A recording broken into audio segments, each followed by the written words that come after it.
จับพอดีครับ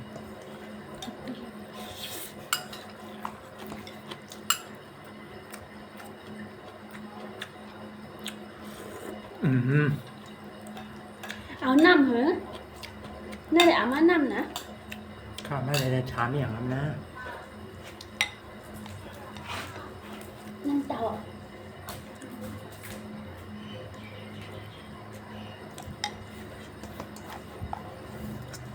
ปัก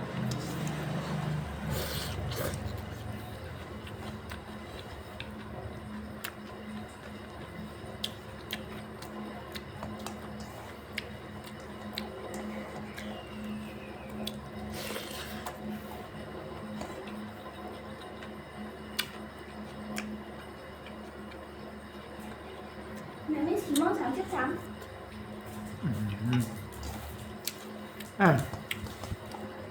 เข้มไหน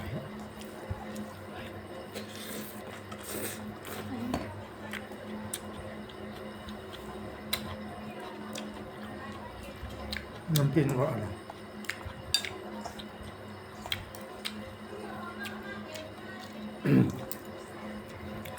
ขาไก่เนี่ยมันไข่ก้านผักปักแกงผักปักฟังน้อยแกงมัน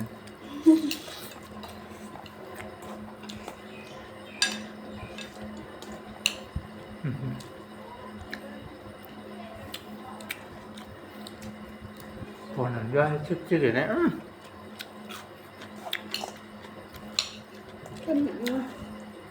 หวานที่ชอบหนาที่จ้องนะครับเจ็บที่จ้องจ้องเจ็บจ้องเจ็บมันกินอียามนะ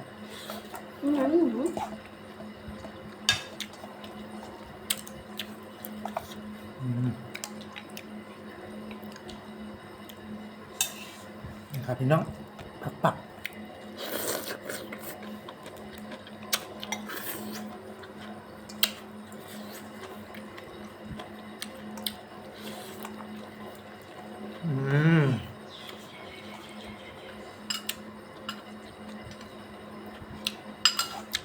เราเริ่มพี่น้องผัดเม่นะ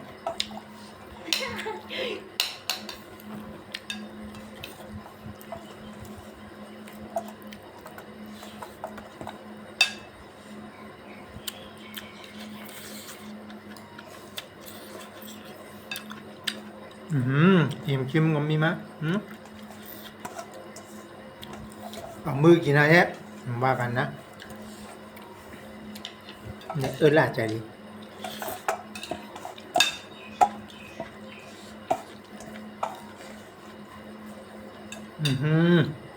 หมด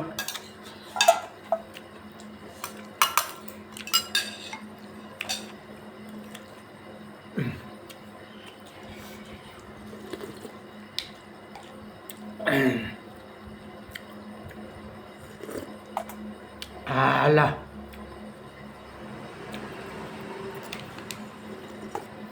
อันนี้บัวเรากินอียาจ้ะมันเหมือนมือคำนั้นกูเมื่ออียาใช่ไหมไปอย่าง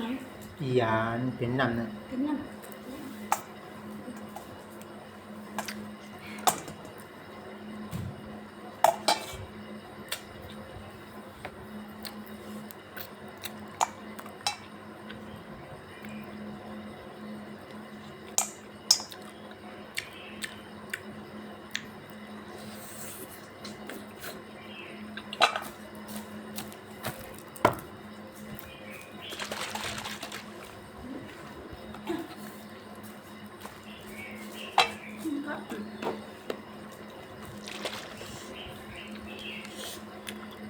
แล้วก็เพาะ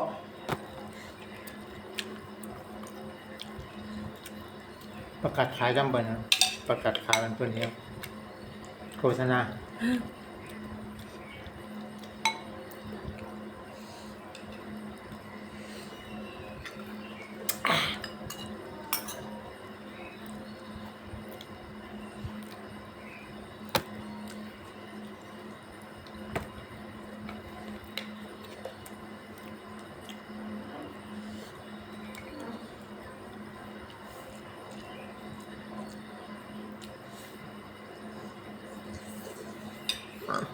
ก็